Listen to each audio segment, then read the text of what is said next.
May mga lugar sa mundo na hindi lang basta maganda, kundi parang isang panaginip na ayaw mong magising. Ito ang Positano. Kapag naglalakad ka sa makitid na daan ng Positano, mapapansin mo agad ang mga dingding na puno ng kulay, mga plato, vase at tele na parang sining na nabubuhay.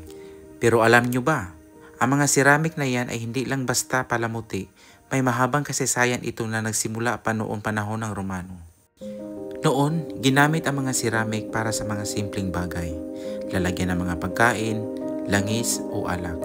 Pero habang tumatagal, naging anyong sining ito, isang paraan para ipahayag ang ganda at buhay ng Amalfi Coast. Iba ang ganda ng Positano, parang bawat kulay ng bahay dito ay may sariling kwento. Bawat hagdang tinatahak mo, may tanawing hahawak sa puso mo.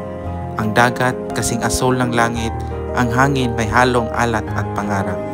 At sa bawat sulok parang sinasabi sa iyo na lugar na ito, huminga ka muna, mabuhay ka, ramdamin mo ang sandali.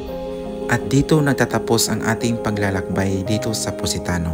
Ang ganda ng lugar na to, parang bawat sulok may kwento, bawat tanawin may kakaibang saya, ang bawat sandali parang paalala na ang mundo puno ng hiwaga at kagandahan.